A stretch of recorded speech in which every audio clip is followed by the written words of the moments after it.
Now, your questions or comments for Don Boudreau, who says oil speculation is just fine. Robert Bryce, who says we should have more nuclear power.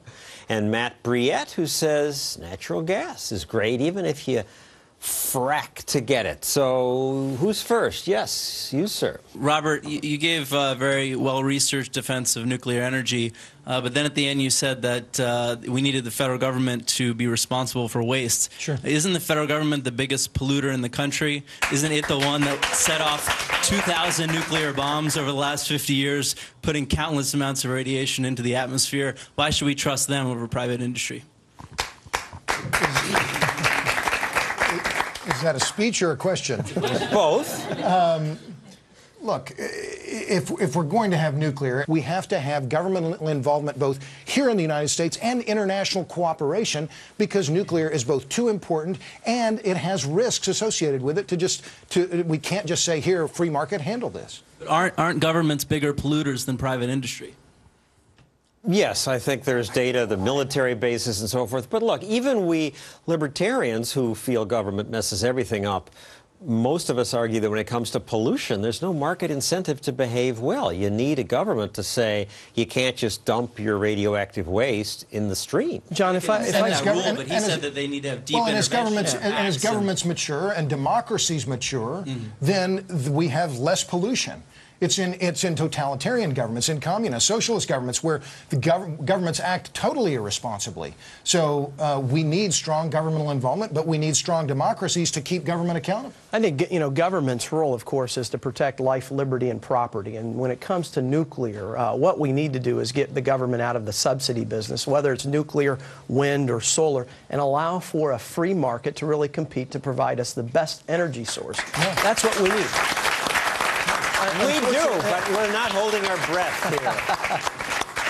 Yes, sir.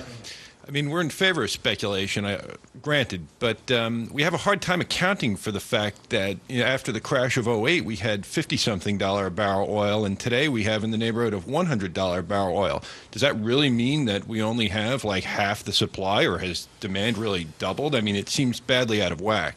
How would you account for that? I don't think it's difficult to account for at all. I mean, you have all this turmoil in the Middle East. You have still a lot of uncertainty about what the administration is going to do with respect to energy policy, still trying to push a green agenda. China and India continue to grow. The fact that oil prices have risen so much from the bottom of the trough of a deep recession to where they are now, I don't find it to be mysterious at all. And plus, thanks to the Fed printing money, $50 isn't. That's a very good point. We have inflation as well. Yeah, if I could just add, I mean, and that's an incredibly important point. As the value of the dollar falls, the price of oil goes up. And it's funny, everybody hates the speculators when the price goes up. Nobody thanks someone. Why didn't the president call for an investigation when the price fell $10 last week? I thought, there have been. You didn't mention this in the segment, John.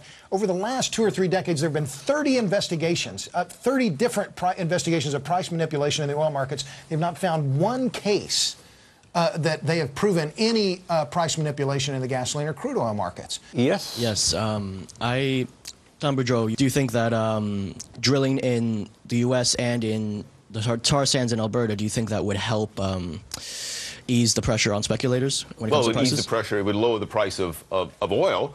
And even though we might not get the actual physical oil from those places for another decade or decade and a half, it would cause the price today to decline precisely because of speculation. Speculators would realize that in the future, the supplies of oil will in fact be higher than they anticipated them being. And so that will drive the price down today. So yeah, it'd be a very good thing. It would cause the price today to fall. But it's not happening. But thank you, Don Boudreau, Robert Bryce, Matt Briette. Coming up, I'll tell you about a dangerous substance that's probably lurking in your home. Be very afraid.